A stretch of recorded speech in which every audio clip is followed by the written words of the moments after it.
So Eric, thank you so much for joining us. I know that you're overseas now in London. That's where you live, right? Mhm. Yeah. Do you just sit back and watch basically the shit show that's going on in America right now? Yeah.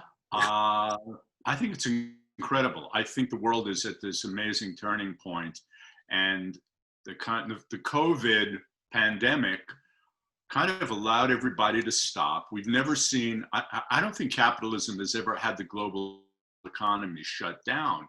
This is an amazing thing. This is a way for us to look at everything from our political systems to our social, economic, an ecosystem. The earth cleaned up, did some nice cleaning up. You walk around LA and it's got clear skies and dolphins swimming, in all of these ports. And um, I think it's been an amazing and positive thing. And I think that there has been a shift of consciousness. I love it. Even though I'm getting a little stir crazy being locked down in London, but Yeah. Have you like taken, this time like in quarantine to actually be productive? Some people just sit there like lumps, and I'm sure like you actually were working on stuff. well, I've been very productive, packing on the kilos, and um, we have been working like maniacs on the People's Republic of Movies. So there's so much to do, and everything kind of stopped. So we could also take a look at some new things we could present, because there are going to be, for the next couple of years, easily some changes in the film industry. I was talking to a financier, and he said, we're not going to be able to get insurance on actors, if in the middle of the shoot they get the virus, which will shut the production down. So they're going to have to be very inventive. It's pretty hard to shoot a movie, with Brad Pitt, and the company won't insure him getting ill and shutting the production down. You've got to rethink things. So I also think we're going to have an opportunity to see kind of some new ways of telling stories. We're becoming so aware that we're stuck here, and I think we're going to see some amazing things. And that would even go down to the screenwriters too. They'll have to write, for obviously TV and film a little differently, interactions Mm. with the characters. So that's got to be a little difficult for them as well. Yes, yes. Well, we are building a writer's block, a writer's building for in the virtual studio, and that will be the first building we come up with. We're hoping it will be ready by September, which will have a virtual writer's room, which will be a kind of three-dimensional world that people can interact in and hold kind of the next level of meeting in. Right. Now, like I said before, you're overseas in London. How did you end up in there? Okay. Well, how did I end up in London? I have a long history. When I was 17 and I was a musician and I was just accepted at Juilliard, and I came to London for 2 weeks before the school term started, and I joined a band and stayed for 5 years. So I really kind of came of age here in London, and when I went back to the States and kind of disappeared into Hollywood for 20 years.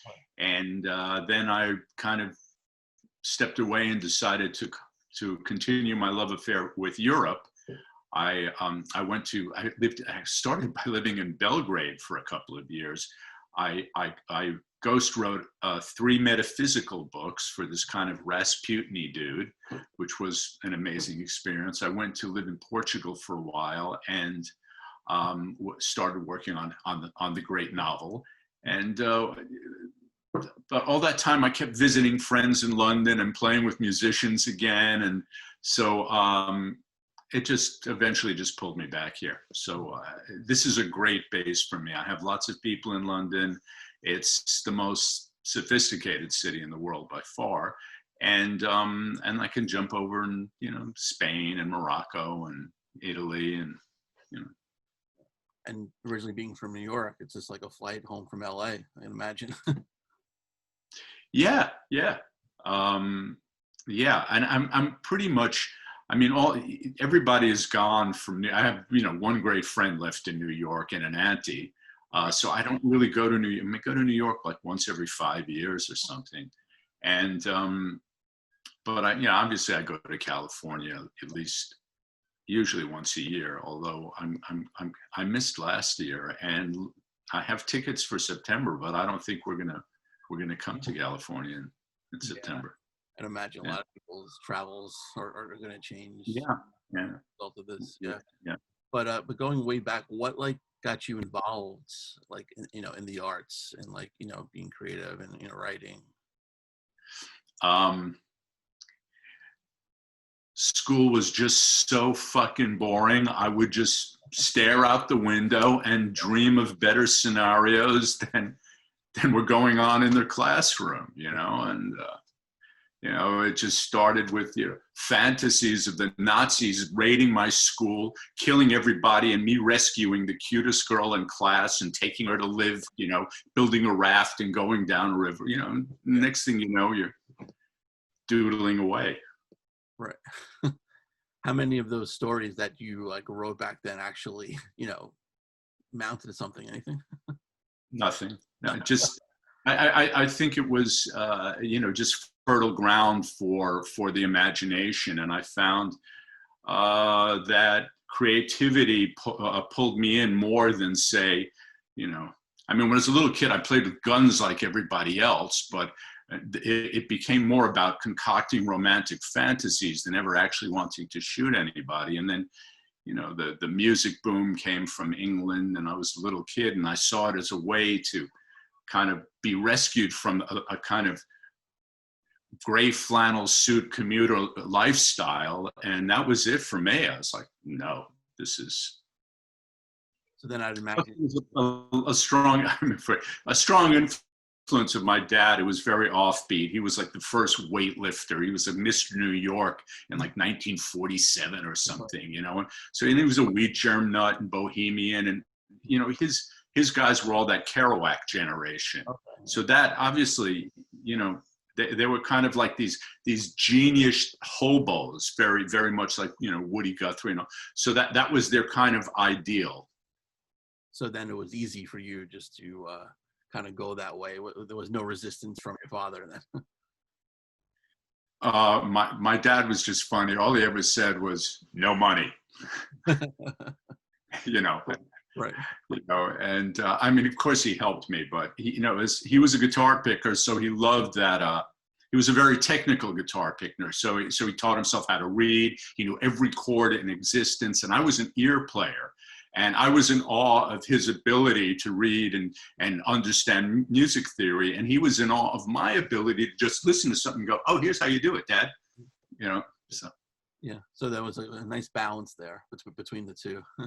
Not at the time. Not the time. You look back now. Teenage boy wanting, to do his thing in the world, sees his amazing dad as an impediment, and I couldn't wait to run off to Europe and become a Beatle. Of course, yeah. So then I would imagine the Ed Sullivan Show was the moment for you. Yeah. Okay. Absolutely. That was life changing. Yeah. Truly. Yeah, I've had a lot of people on the show mention that, that's the moment that they knew they wanted to be a musician. Well, it was the moment, it was almost like this 50s ended in 1964, like when the Beatles appeared and all the British boom and everything came and was changing everything. And, we're just little kids seeing this stuff and going, but the images, the holdover image from post-war America right through to the mid to late 60s was of, this proper father in a suit and tie going into work. And I grew up with a kind of hillbilly weightlifter bohemian, and what I thought would be a kind of Eden in New York City. And then, my mother wanted to be normal, moved to the Bronx, out of the Bronx into a suburb. And it was just, oh my God, this is what life really is. Right. Everybody's dad looks exactly the same except my dad. I'm the only kid in school with a whole wheat bread sandwich. Everybody else just rows of white bread. I'm like, fuck, I'm fucked. I won't be able to fit in with this. Right. And then all of a sudden, this new kind of consciousness and this explosion of creativity and art and craziness. And it just, I just said, wow, okay, it can be a color. It does not have to be drab. Right. Yeah. You're before your time, because now every kid has a whole wheat sandwich. So, like the outcaster is the white bread. So it's, I know. You can be a freak by walking in with your white bread. Yeah, exactly. True. Yeah. So yeah, I grew up in Queens, so I knew New York well, but yeah. Yeah. Yeah. We're all New York kids. Yeah, exactly. So then, when did you first like venture out to the West Coast to become a star? I'd kind of done my time in London. I went back to New York in a winter. It was too friggin' cold, and I'd met somebody who said, "Come to California." So I went to California. I kind of, picked up, gigs, playing weddings and, little clubs and that kind of thing. But I came to this realization that I might, in fact, be better with words. I was a really, really good bass player. Right up there, but I wasn't elite. And I knew I would never do anything to elevate music. Okay. But I suspected that I could find some clever things to manipulate with words. And that opened a whole other universe to me. And I'd originally, I wanted to be a short story writer. I just wanted to express myself in those little tight bursts of pure creativity. I was in LA kind of like living in, like the beach bum life. Right. And my best friend was a stuntman. And he said, you're never going to pay your rent as a short story writer. Why don't you become a screenwriter, have the house with the swimming pool up in the Hollywood Hills? So we went to the movies last night. I can't remember what the film was. He said, just look at that, take, analyze it, see if you can do it. So we came out of the movie and I went, yeah, I could do that. So then I just started, writing scripts till something caught. And then I was writing movies, but eventually I got discovered in television. And that was just this super fast trajectory to being a showrunner, of a big hit series. And so, yeah. And Crime Story was the first show that you got? First show I got a freelance episode of The Equalizer. Okay. Crime Story came right after that. Okay. It was like, I can't remember exactly. The Equalizer, then I did Moonlighting, right. Then I did Crime Story, then I went on staff at this terrible show called Houston Nights, just a cop show, that led to the big break was, and then I did Max Headroom, which I wanted to go on, but I was offered a staff job on Wiseguy, which was this, breakthrough show. Yeah. First time that we featured a bad guy that was, kind of heroic. Yeah, Sonny Stillgrave. Yeah. Sonny Stillgrave, played by Ray Sharkey. And he was the only one who was capable of capturing the kind of humanity that our hero could fall in love with. And what was interesting about that show is I always wrote the hero of the show, the cop, as the bad guy and the betrayer. Right. And I wrote Sonny Stillgrave, the bad guy, as the good guy because he was pure.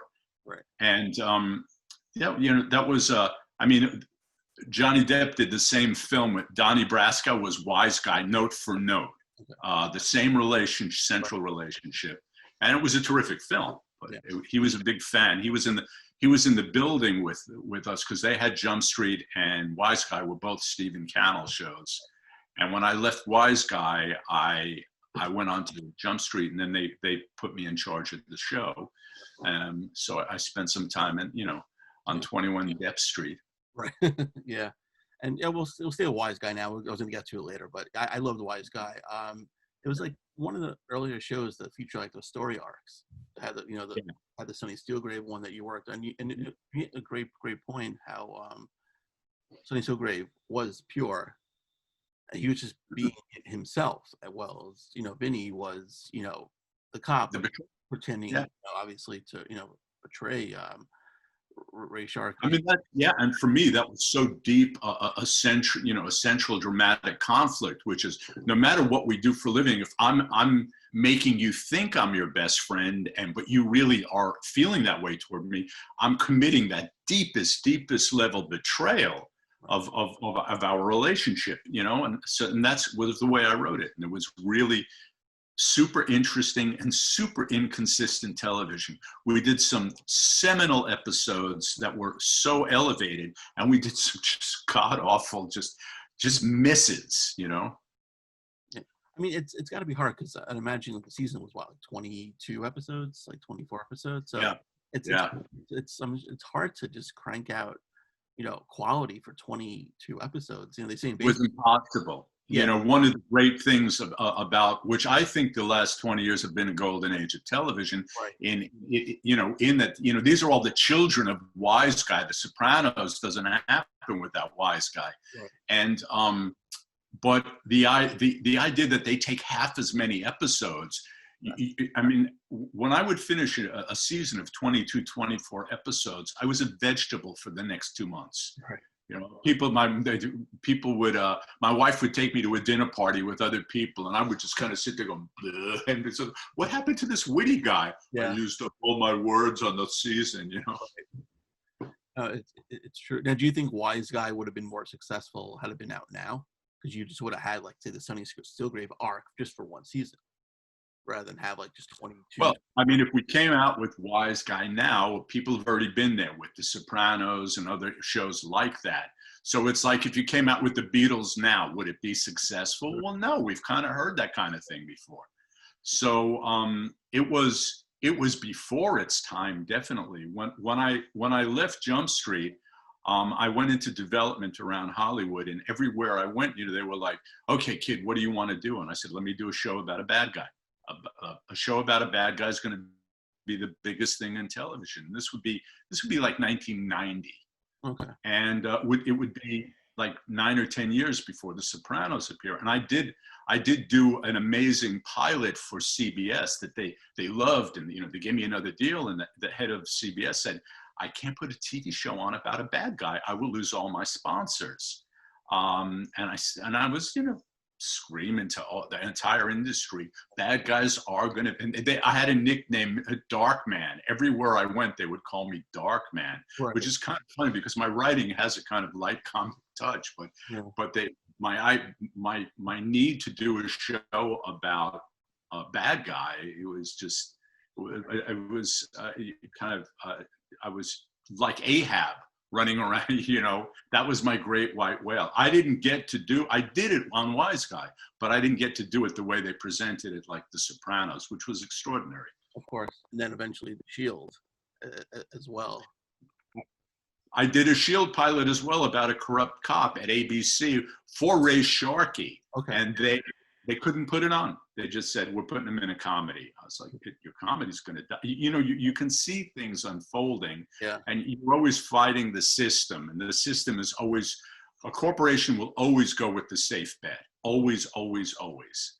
And nobody wanted to take a chance on a show about a bad guy, no matter what. No matter that I was coming off being the showrunner of 21 Jump Street, and I did Wiseguy. We won awards. Ray Sharkey was incredibly hot. We could not get a show with a corrupt cop on the air. Right. That's a shame. Now you're definitely not going to get a corrupt cop on the air now. the way that life is. Well, I mean, there's definitely some interesting things that can be done right now. Yeah. And I know what they would be, but that would never ever fly in television. Right. But it'd get a lot of viewers. Yeah. Did you watch Wiseguy after you left? Because they had some also, great arcs. The Prophet one, and Jerry Lewis as well. Did you keep watching or no? Well, I was on the Mel Prophet arc, and I actually wrote the death of Mel Prophet. Okay. Which was Kevin Spacey played, and right. He was Wiseguy never recaptured that chemistry that Ray Sharkey and Ken Wall had. There was a love, there was a genuine like between the two guys, and there was a purity of the relationship.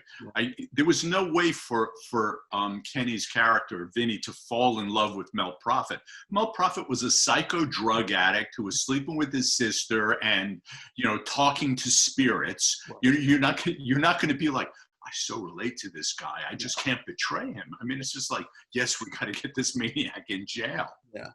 Right now, And the same, it never. They tried with the music arc to have him a little bit more sympathetic to the musicians, and they tried with the garment district, but he didn't personally. His character didn't have that close connection that he had again. Yeah. So and I actually didn't watch the show. I look at an episode. I tend to when I finish something, I'm done with it, and it's kind of like, I don't know, calling up your old girlfriends or something. I don't do that. Right. So, I would, but I was in the same building as the guys in Wiseguy, so they would tell me what was going on, and I could see what they were trying for. And I was close friends with the president of the studio, and we would share, would go out for a meal and have a couple of drinks and talk about everything going on with the show I just left, Wiseguy, and the new show that I was doing, Jump Street. Yeah, it was because you mentioned that there was really no inner conflict with Vinny trying to bring down like Mel Prophet, like you said, that there truly wasn't. Yeah. A conflict trying to bring down Sonny Steelgrave, because he genuinely liked Sonny. Where you're absolutely right. He did not have to make any emotional investment in any of the other criminals. Right. Yeah, it's true. That's right, because my mom loved that show too. For one of her birthdays, as a gag gift, I got her a Wiseguy calendar. And so she, because she loved Ken Wald at the time, so I was like, all right, here, I'll found I forgot what store it was, so I bought it for her. She loved it, and it was like 88, 89, I guess, calendar, but it was. Somebody in the early 90s wrote a very cool Wiseguy book. Okay. And they interviewed me a couple of times for it, and it was it's very, people are very protective of what they do in the industry, and I'm dangerously candid, and so it was a good way in to see what we were up to. Right. Now they remake everything. Do you think they try to remake that show again?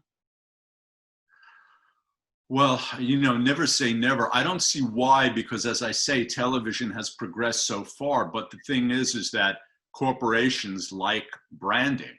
Yeah. So if anybody has a name recognition, they'll try to do it again. It would be a mistake, because as I say, we did Wiseguy, and we had that amazing Ray Sharkey, Sonny Steelgrave arc. And then Johnny Depp and Al Pacino did Donnie Brasco, which was kind of the quintessential Wiseguy episode.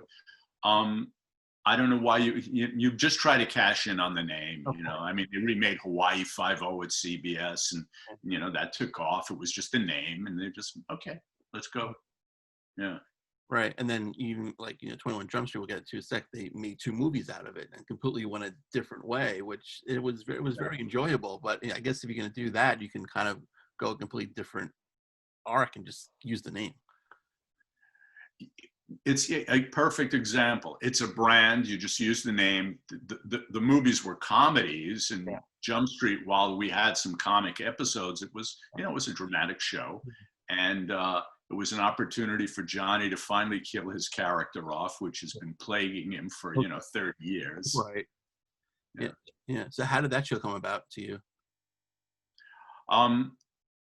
I was signed to the Cannell company, and I was on Wiseguy. Jump Street was the #1 show on Fox. It really propped up. It was a new network at the time. Right. A good friend had created it and was running it, and he'd hit a wall.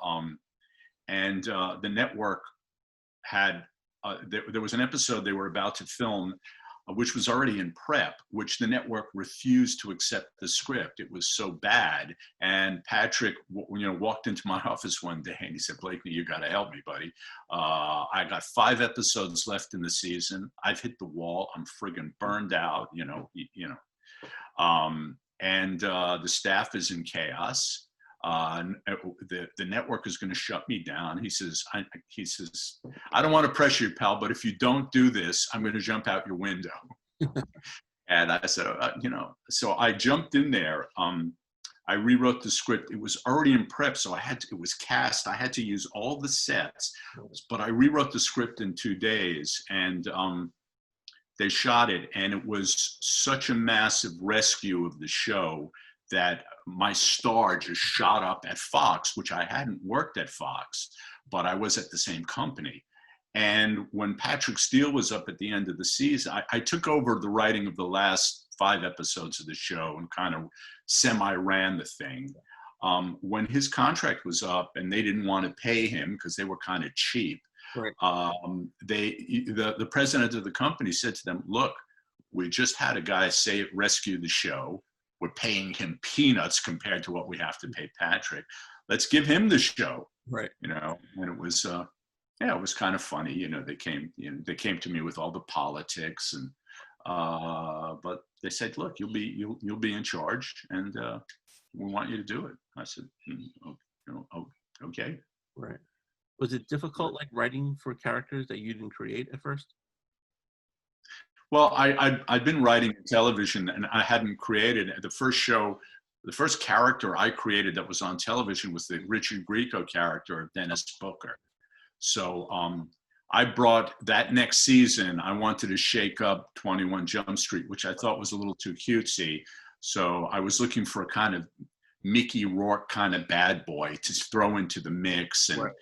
And Johnny was trying to leave the show, and I knew they wouldn't let him leave the show unless they found a pretty boy to replace him. So there was, I thought I was being clever about that, but I wasn't. Johnny was so angry that I brought in a rival. Right. That, I don't know if he's forgiven me to this day. Whereas the first year I was on Jump Street, he and I would, play music together. We were both in the Jump Street band that would play the rap party. We'd go drink. Yeah. It was a cordial relationship. Right. That's a little. Yeah. Did Johnny and Richard Grieco get along on set then, or no? No. No. Okay. Absolutely not. Johnny was furious. Right. Okay. Richard was just happy to be there. It was just like, hey. So what would happen, Johnny would throw a fit and refuse to do a script. And then we'd just give it to Richard. And then, it would do well. And, and then Johnny would get more pissed at us. And it's like, it was a difficult season. I mean, when you have an angry star on your show, you've got a handful. I mean, it was strange for me because once I started directing films, I discovered this incredible love for actors and respect for what they do and respect for their courage. But when I was a showrunner and I wasn't directing them, actors were just a pain in the ass. You know what I mean? They had this problem, and it was just, here's a problem, here's a problem, here's a problem. And I never got the other side, which was kind of, the beauty of, I was really lucky. The only film I've directed starred Liam Neeson, who takes such care with what he puts into his role and is so pure. And most of that cast, they were really, really brave actors. Oliver Platt, just incredibly skilled. So it was a kind of complete eye opener for me. And to this day, I love actors since then. I just, I don't care if they're a pain in the ass. I don't care if they're difficult. We'll find a way to do it. They're amazingly brave artists who give you everything. And now I love them. Right. So basically, when you're a showrunner, you're more or less a babysitter. A lot, you're babysitting. You're putting out fires all the time. You're dealing. I was good creatively as a showrunner. I wasn't, a brilliant manager of people. I'm first of all, I'm too direct. Right. You know what I mean? So I'm just not a good enough politician. So, creatively it's good, but.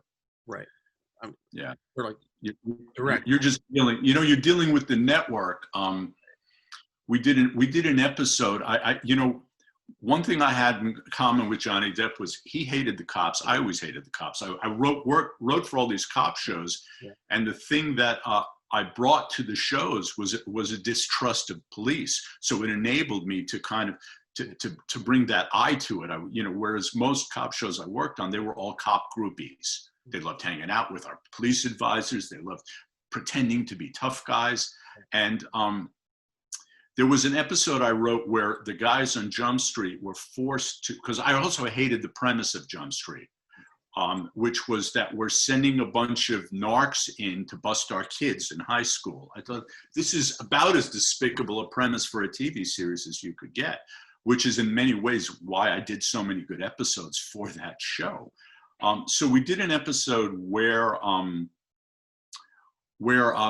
the Jump Street narcs have to go undercover in a kid's prison for some crime there, and they have to look at the faces of all the children they've put in jail. And it was very powerful, very devastating, and the script was way too dark for the network. So now this was an interesting thing because the network refused the episode. And I had no clue politically how to navigate these waters, but the president of the company did. And he so believed in me and what I was doing. And this was there were political forces that felt that they should be running the show, that like this was their opportunity.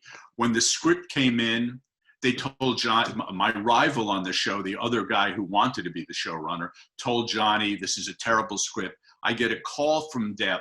My assistant goes, Johnny Depp's on the line. I put him on. Says, Blakeney, your script stinks. I'm not doing it. I said, Johnny, wow, this is a subject that, I know is near and dear to you. And I said, are you telling me like the scene where he's in the tunnel with the girl from the other side of the prison, that didn't work for you? He goes, well, I didn't read the script. I said, okay, Johnny, do me a favor. Read the script. If you don't like it, you don't have to do it, brother. I will find some other way around it. Just tell me, fuck you, I don't want to do it. So I never heard from him again. While this is going on, the network is refusing it. I've got a serious insurgency over this prison script. The network, the president of our studio tells the network who are refusing the episode, he said, fuck you, we're shooting it. You can, you don't have to buy it. Depp gave spectacular performance. There is a moment where he's in this tunnel where this other girl from the other side of the prison, she must be 15, is come over to have sex with him, and he's the impact on his face. Johnny's a great actor, and the kind of lone tear came out of his eye, and the episode was a massive success. We got so much critical acclaim for it, everything. The network were all just about to chop my head off. They're all, oh, Blake, they gave me my own show, all kinds of, but these are the kind of things that you have to navigate as a showrunner that again, if I had not had Peter Roth protecting me, I would never have gotten through. And later, when they gave me my own spinoff, which was the Booker character, I was kind of done with dealing with Jump Street. Yeah. I had this idea to do this would be a couple years before Twin Peaks. I wanted to do this detective show with Booker. I wanted to be how dangerous normal America was, a little bit Blue Velvet, like all the madness and dangerous people are not the freaks and outlaws, but the straights. And the network were just like, what the hell is this? And I got fired from my own show. So I went on to, to do my thing and continually try to do something crazy in television. Now, do you think, because Fox obviously was, the redheaded stepchild back then, the fourth network, don't you think they would try to go a completely different direction than the big three networks? You would think that, but it's interesting how success works. Fox did become that in spite of what they were trying to become a safe, normal, middle-class network. All the shows that they put on that were safe all failed. Right. The only thing, the two big successes they had were us, 21 Jump Street, which was, a little cutting edge for what narcs were doing. There were no shows about narcs. Maybe the Mod Squad in the 60s, but that was, they were grown-ups. We were busting, 15-year-olds. Right. And then Married with Children, which was just a gross comedy. Yeah. And they hated it. They hated Married with Children, but what can they do? Yeah. It's, Married with Children and 21 Jump Street are their two big shows. Right.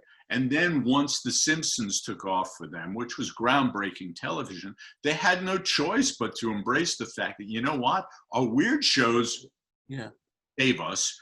Our safe shows all die. Yeah. So they found their identity. It wasn't by design. I promise you, it was not by design. Yeah. I mean, every battle I had with them was, 21 Jump Street, it's a 7:00 show for teenagers. Can't you make it nicer? I said, if we make it nicer, everybody will hate us. They won't watch us. Kids want to see something edgier. Yeah. And I would constantly be proven out. Every time we looked at the numbers for our dark show our dark shows would go up. And I was constantly in a battle with them and said, okay, we'll do a boring, nice show. And then those boring, nice shows would, and then we weren't trying to make them boring, but we were trying to make them nicer. They'd all die. And I was like, guys, look what's happening. The kids are telling us they don't like these little, safe Disney shows. They want something with some bite. Right. Yeah. And then eventually Fox had the X-Files, which was totally, paranormal, so to speak, and which was fantastic. It went that way. And that would only be, 4 or 5 years later. Right. Things started going that way for them. And once it went that way for them, they just saw, okay, we're not going to fight this. We've got The Simpsons. We've got the X-Files. We got cutting edge shows are scoring for us. And they went that way. Right. So when you were still on Booker, did the network leave you alone, or did they give you even more pressure? No, as I say, they fired me. Right. For where I wanted to take the show. I went home. Yeah. I didn't do those episodes. I created it. I created the show. I had an idea, a template. I didn't, Stephen Cannell was in conflict with me. It was his company. He wanted the show to be Uzis and Jacuzzis. Yeah. And I didn't want an Uzis and Jacuzzis show.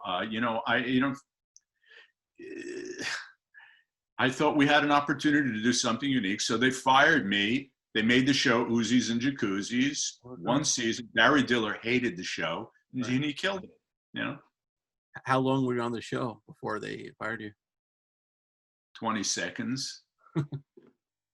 As soon as I pitched the pilot to the network, but Cannell had come to me and he wanted me to do kind of a standard Cannell plot, and I said to the president of the company, I said, look, I have a different I said to Stephen, Stephen,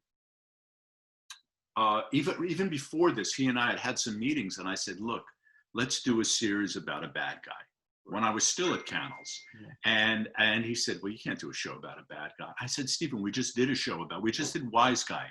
That was about a bad guy and the cop betraying him. And it was our biggest success. If we do a show about a Sonny Steelgrave, everybody will go nuts. He says, well, it was like I was speaking, an alien tongue to him. He couldn't understand the non-traditional police role, even though he kind of created that. But there was an interesting thing. I mean, when I went on to Wiseguy, it was very much the kind of traditional Cannell thought process, because they were all cop groupies, all of them. And Stephen very much loved the police. And David Burke and I had done Crime Story, and we were definitely more edgy. And I remember there was one of his non-writing executive producers said, now listen, when you start the season, make sure that once an episode, you pull the limousine over, Sonny gets out and kicks a puppy. And I said, no, we can't do that. Once an episode, we have to pull the limo over and have Sonny rescue a puppy. And then, and God bless them. They were, I didn't have the status to be able to say things like that to a co-executive producer, but they were very kind, very generous to me. And this kid's good, let him run. And so part of that was I was demonstrating, and David Burke was also, and we were friends, rivals, there was a love-hate between us and a real synergy that kind of set a tone for the show. we were constantly dueling with each other and trying to outdo each other with cutting edge television, which really helped the TV series. But yeah, we were always fighting that, that thing. I don't know how I got off on that tangent. Oh no, that's totally fine. Do you think now like networks are going to cut back on cop shows? Oh God, I think they're going to try to do some cutting edge co-op, propaganda, Right. which is they're going to try to show some of these issues, and they're going to try to show that while there are some bad apples on the force, they're mostly good. And I mean, I'm not supposed to get political on your show if I'm talking about this, but the truth of the matter is if cops cover for other cops who commit crimes, which the Brotherhood demands that, then they're all complicit, right? If you and I are out driving around, we pull over, I go in and I rob a bank, and then we drive off together. Guess who's coming to jail with me? I am. You, right? Right. So you're complicit, and the law sees it that way. So if you and I are cops and I strangle somebody on the street, you have immunity now because you're a cop. We all have immunity to do, but now everybody's fed up with that. So you have to be obligated to do the right thing and stop me from murdering somebody in the street. That's kind of where we are now. Yeah. I don't know what's going to happen. I mean, we're at an interesting moment, I think. As I said, earlier, we can remake our society for the better, or we can go to fascism. My prediction is one of the two things is going to happen: a great breakthrough and the next social step higher for us, where we make democracy, the ecology, the police force, everything work at a higher level, or the fascists just take over, and they're just the history. The history of business says they back fascism. The industrialists backed Hitler because they were in danger, at the end of the Weimar days of socialists taking over. That was the dynamic of the day. There's something evolutionary going on, and we're using older language, but something new is happening. So I love the change. Right. It seems like this time it's going to stick, because the previous times it's like they uproar for like a month, everyone voices their concerns, whatever, and then it's done. It goes back to the way it was. And Yeah, this time it's something really positive is going to come out of this. I think you're right, and I think the COVID quarantine took people into a collective kind of reflection. Right. It's amazing. It's never happened in the history of capitalism, where an entire economy shut down. Everybody was forced to do what? Sit there, watch Netflix, think a little bit more, but you're just thinking, you're reflecting. Yeah. It's quiet outside, the traffic isn't roaring by. It's it's like you told 7 billion people, okay, for the next 3 months, you're going to have to meditate. Right. Yeah, absolutely. Meditation, gain weight. Absolutely. Yeah. But let's talk about like Gunshot. You mentioned it before, and ironically, you brought up the term Darkman, and you had Darkman as your leading character in the movie. That was funny. Yeah. Yeah, I love the script. It was so clever. It was, really well. Yeah. Is it easier when you write the movie and to direct it rather than have someone else over your shoulder kind of, I want to do this way? It was a strange confluence. As you know, it was my first and last film in Hollywood. Yeah. I moved out of Hollywood. We moved up to a vineyard. I was kind of doing freelance film work, and I got asked to go to. I'd set up a thriller at Lumiere, which is an independent company. I'd been asked to go work on Mad Max in Australia with George Miller, and I had a tremendous amount of heat when I came back to town.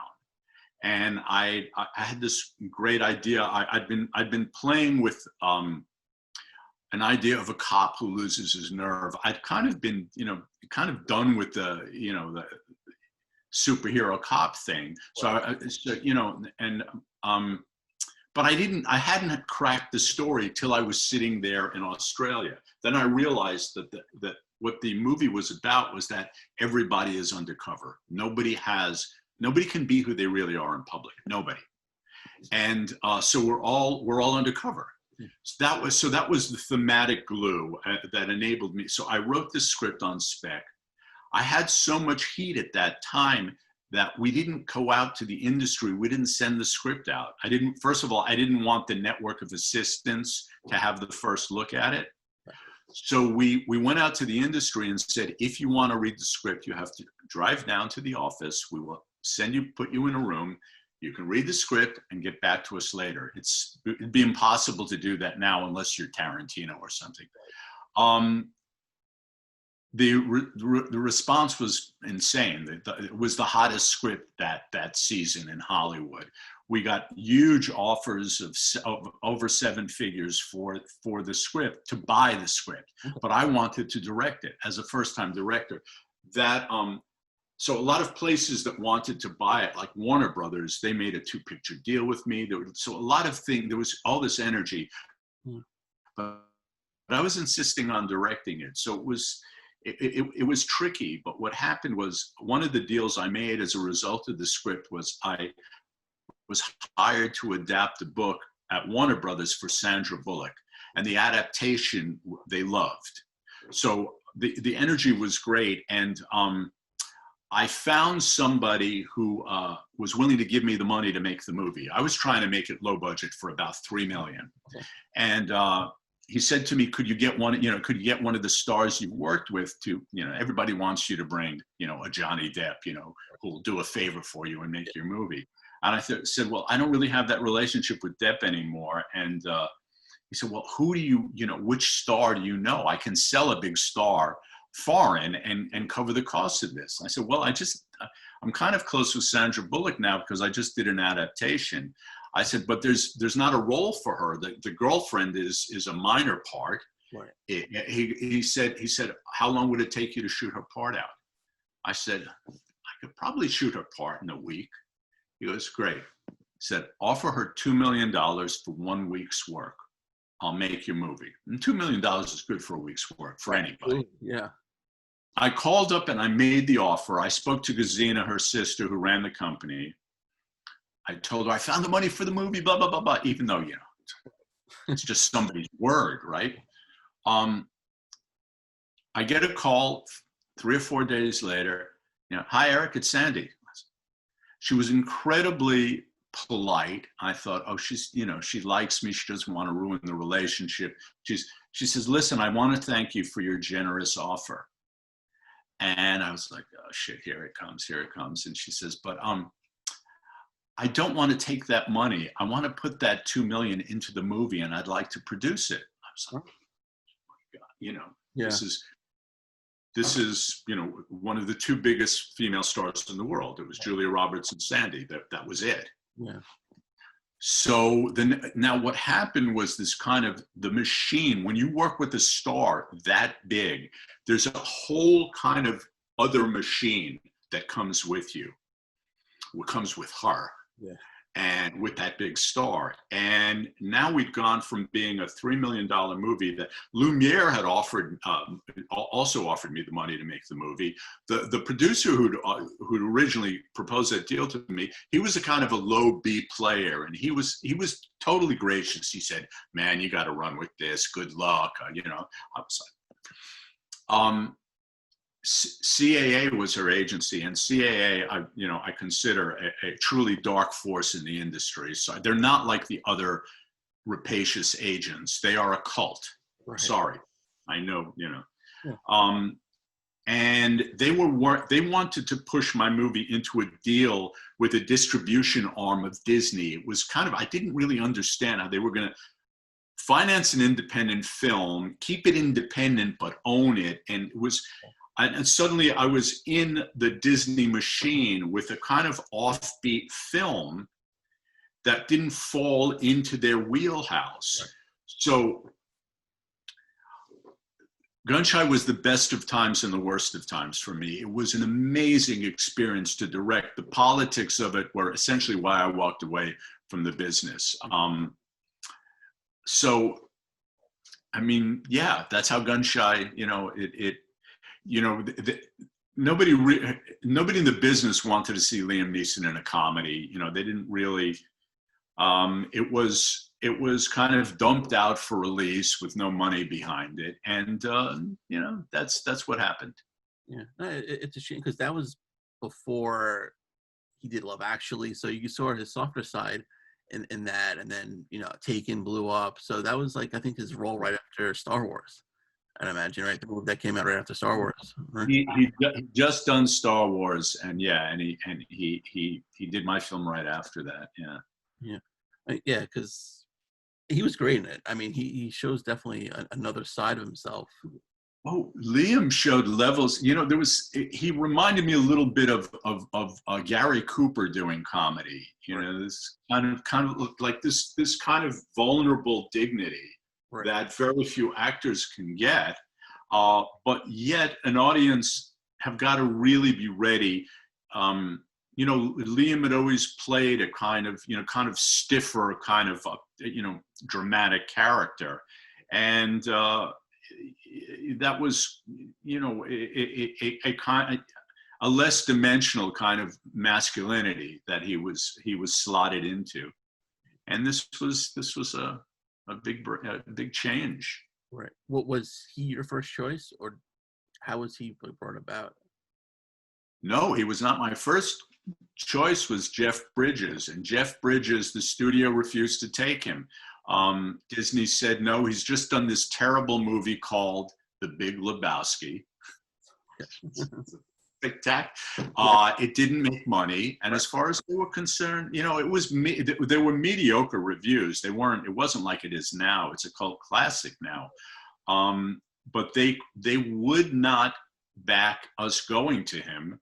Sandy was friends with him, and I was like, Sandy, just go, give him the script. And for some reason, she was very mainstream in her industry approach. And as the producer of the film, I couldn't get her to go there. And for reasons I just don't know. Right. So there was a casting process, and Liam was on the list. We got word that he read the script. Right when we were in prep, but the studio had given us 1 week to cast that role, or they were going to shut us down. Wow. Now, if they shut, or postpone the film, that means you're dead. Yeah. So we gave the script. We got word on Monday that Liam loved the script. He wasn't sure if he was ready to do a comedy with a first-time director, but he was flying off on Friday to the Deauville Film Festival in France, and he talked to us when he got back. The only problem was we were going to be shut down by the time he comes back. So I said, okay, ask him if he'll do a meeting. I'll fly in tomorrow. I got the red eye on, I don't know if it was a Monday or Tuesday night. I got the first red eye I could. I went, I showered in the hotel room, hadn't had any sleep, met him in a bar. We had a glass of a beer together. It was just magical chemistry. I got back on the plane. I was just like, wow, this is great. Then we got word, Spielberg just called Liam and asked him to be in his remake of The Haunting. Spielberg offered him $8 million to star in The Haunting. We were offering him $75,000, which is F Schedule Guild minimum, to star in our movie. We were so close. He called Spielberg and said, I want to do this comedy with this guy. Push The Haunting. He had Spielberg push The Haunting so that he could do this film. He was just a champ, absolutely. And he was heaven to work with. And this film, he really carried the film. Yeah. He and Oliver Platt, that was the love story in the film. Right. Yeah. And they just adored each other. And they were like, the biggest problem on the set was being able to finish a take with the two of them, because they were laughing so much and having so much fun with the characters and the giggling that it would be like, oh God, guys, stop it. We have to do a take. Right. I'm glad Liam got paid for The Haunting, but The Haunting was just god awful. It was horrendous. Wow. So I mean, It was. he got paid, but yeah, it was just like, Yeah. oh man, if I Uh, was in the plane, I'd walk off the plane. That's how bad it was, yeah,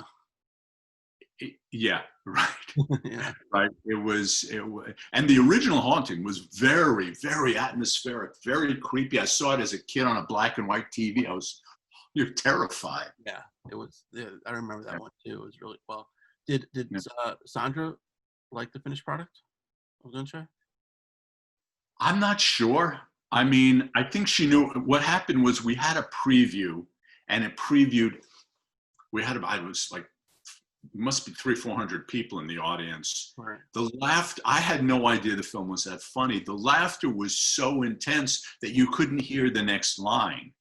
And what happened was Disney thought, as a result of the first preview, that they had a commercial comedy on their hands. It wasn't a commercial comedy. It was an offbeat, half. It was a kind of tweener film. Right. It wasn't really art house. You really needed a Miramax to know, not that I want to invoke Harvey's company, but they knew how to release that kind of film. Disney did not. They'd never done a film like that, and they didn't get it. Joe Roth got it, but he left. He knew how he wanted to release it, but he left to run a studio in between, and so we were kind of. So I don't know. She's a very astute politician for a Sandra Bullock film, but this wasn't a Sandra Bullock film. Certainly there was a lot of tension between us. It kind of ruined a very nice relationship, which I deeply regret, because she did champion me. And it was hard when you're fighting an entity like Disney and CAA. Yeah. When you're with an icon and you're asking or pressuring her as a producer to help you battle them, and that's not really where her bread is buttered. Right. But yeah, that was a regret and a very difficult. I had I was out of my depth, So the reward for having this amazing preview was they fired my brilliant editor, Pamela Martin, who did what was the movie with Alan Arkin as the junkie grandfather? Little Miss Sunshine. Yeah. And she was a great editor. I think she was nominated for that. So the reward for this great preview was they fired her and hired a studio hack who comes in and just chops the movie to pieces to make it fit the commercial, joke, cut, joke, cut, joke, cut. And it was a horrible cut. And I saw this and it didn't test better than we tested. I think it tested like 2 points lower. And I just said, I didn't know what to do. So I was at a friend's house in LA and I was there with the great Robert Altman, who is known for fighting studios his entire career. So we'd gotten a bit friendly.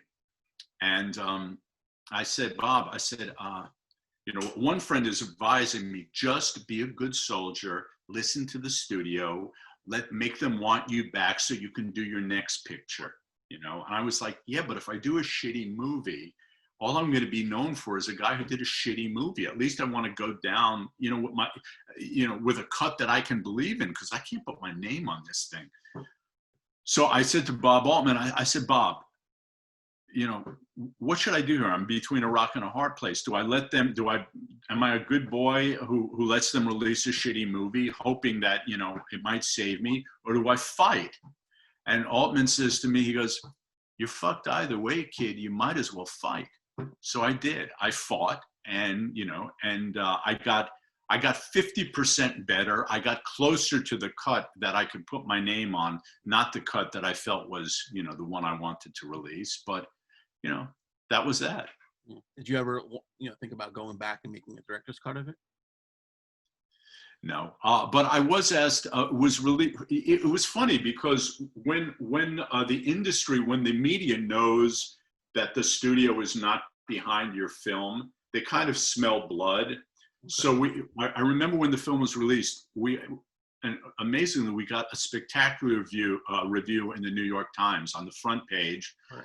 And we got smashed in the LA Times, and so we had, there were more shitty mainstream reviews, but really like all the good reviewers, you know, it was good with us. In any case, this leads us to, over the years, you know, it's kind of done really well in iTunes, really well, you know, on, you know, it had its run on Netflix, it had its run on, you know, Amazon. And over the years, people, the reviews the ratings keep getting higher and higher. Whereas, you know, we started out with a 2.5 rating, you know, we're now getting 3, 3.5, 4, 4.5, 5, 6.